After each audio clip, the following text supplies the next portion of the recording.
జగన్ కి హ్యాండ్ ఇస్తున్న ఎంపీలు, ఈ ఎంపీల కోసం పోటీ పడుతున్న మోడీ అండ్ చంద్రబాబు. సో ఈ ఎంపీలు ఎవరు, ఈ జగన్ కి ఎవరెవరు హ్యాండ్ ఇస్తున్నారు, ఏం జరగబోతుందనే విషయం మనం ఇప్పుడు మాట్లాడదాం. రాజ్యసభలో జగన్ కి 11 మంది ఎంపీలు ఉన్నారు కదా. సో ఈ ఎంపీల విషయంలో రాజకీయం అటు తిరిగి ఇటు తిరిగి చంద్రబాబు దగ్గరికి చేరింది.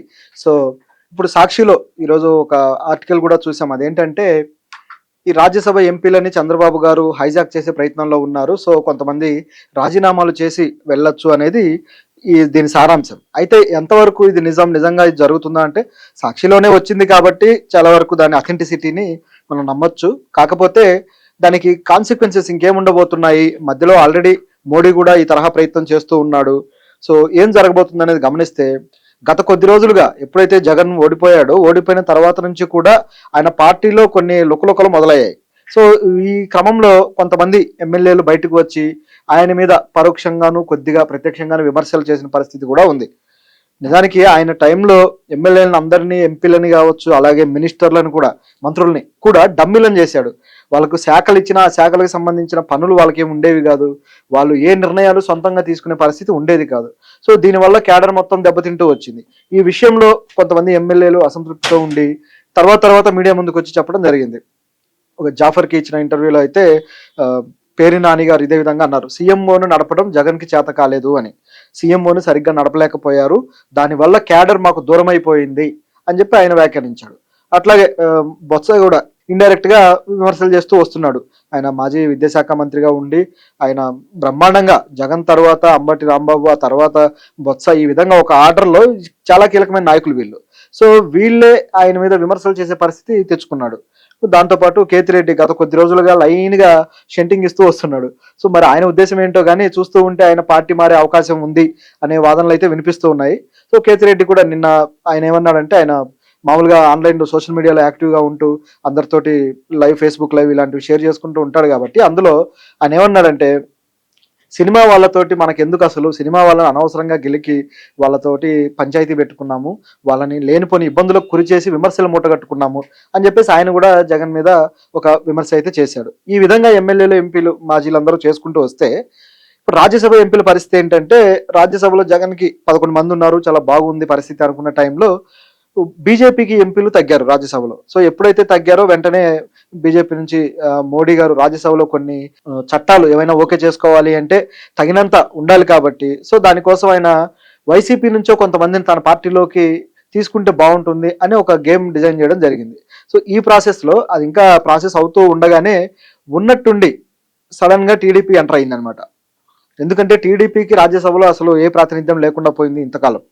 ఒకే ఒక్క రాజ్యసభ ఎంపీ ఉన్నారు. సో ఆయనకు కూడా టర్మ్ అయిపోయింది, కనకమేడల రవీంద్ర గారు. సో ఈయన టర్మ్ అయిపోయింది కాబట్టి ఇక ఏ ప్రాతినిధ్యం లేదు అన్న ఉద్దేశంలో ఎలాగోలా అక్కడ మనకంటూ ఒక బలాన్ని చూపించుకోవాలి అనే ప్రయత్నం టీడీపీ మొదలుపెట్టింది.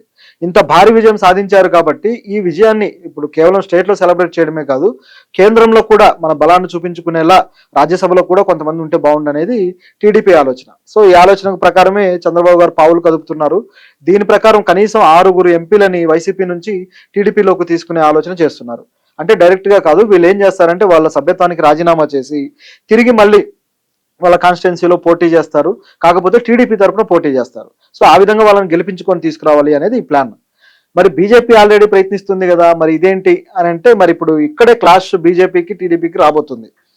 ఎందుకంటే బీజేపీలోకి డైరెక్ట్ గా వెళ్ళినా డైరెక్ట్ మద్దతు బీజేపీకి ఉంటుంది వాళ్ళ నుంచి, ఒకవేళ టీడీపీలోకి వెళ్ళినా టీడీపీ నుంచి, టీడీపీ ద్వారా బీజేపీకి మద్దతు ఉంటుంది రాజ్యసభలో. ఎలా చూసుకున్నా మద్దతు బీజేపీకి వస్తుంది. కాకపోతే వాళ్ళ మద్దతు ద్వారా వాళ్ళకు బలాన్ని చేకూర్చే పని కాకుండా డైరెక్ట్ గా మనమే తీసుకుంటే అయిపోద్ది కదా అనే ఆలోచన ఖచ్చితంగా మోడీ చేస్తాడు. ఎందుకంటే ఆయన ప్రతిసారి ఒకరి దగ్గర తల వంచే పరిస్థితి ఆయన తెచ్చుకోడు కాబట్టి ఈ ఆలోచన మోడీ గారికి ఉంది అని మనం అనిపిస్తుంది. అంటే ఆయన వ్యక్తిత్వం చూసినప్పుడు ఈ విధంగా ఆలోచించవచ్చు అని మనకు అనిపిస్తుంది.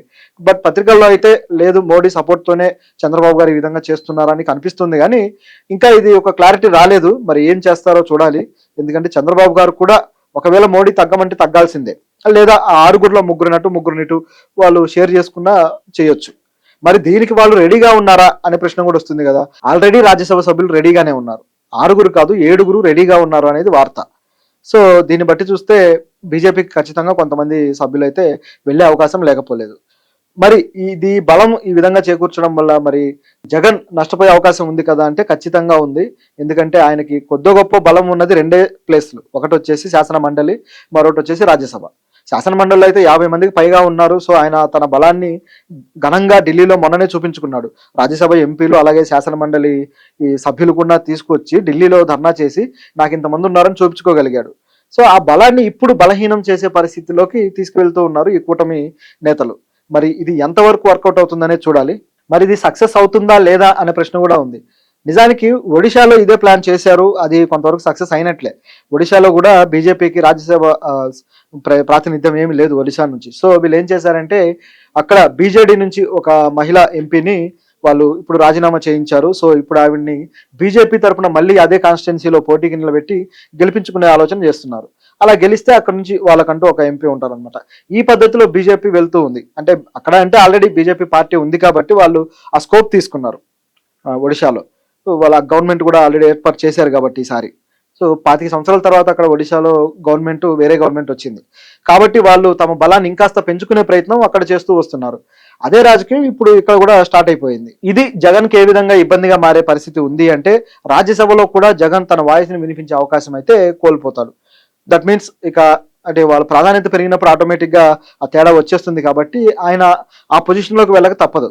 అయితే దీంట్లో మరొక సమస్య ఏంటంటే జగన్ కి ఎప్పుడైతే ఆయన ధర్నా చేసి తర్వాత కూటమి నేతల్ని తన వైపుకి తిప్పుకున్నాడో అప్పటి నుంచే ఈ జగన్ బీజేపీకి దూరం అవుతున్నాడు అన్న వాదన అయితే బయలుదేరింది.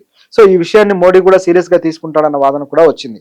అయితే ఇప్పుడు ఈ జగన్ సభ్యులు ఒకవేళ బీజేపీకి కొంతమంది, టీడీపీకి కొంతమంది వెళ్తే ఇది పూర్తిగా కేంద్ర ప్రభుత్వం కనుసన్నల్లో జరిగింది అని జగన్ కి అర్థమవుతుంది, ప్రజలకు కూడా అర్థమవుతుంది. కాబట్టి జగన్ నేరుగానే డైరెక్ట్ గా ఇక ఈ కూటమితోటి విభేదించే అవకాశం కూడా లేకపోలేదు. ఎందుకంటే ఇక ఇంతకంటే మంచి అవకాశం కనపడదు జగన్ కి కూడా. At the same time BJP కూడా ఇక జగన్ ని ఈ విషయంలో బెదిరించే ఛాన్స్ కూడా ఉండదు. ఆయన కేసులు ఏవైతే ఉన్నాయో వాటి గురించి, అలాగే కోర్టు బెయిల్స్ ఇవన్నీ ఈ విచారణ వీటన్నిటి గురించి జగన్ కొద్దిగా అణిగిమణిగి ఉండాల్సి వచ్చింది. సో ఇప్పుడు కొద్దిగా తెగించాడు కాబట్టి ఆయన ఇంకాస్త ఫార్వర్డ్ స్టెప్ తీసుకునే అవకాశం కూడా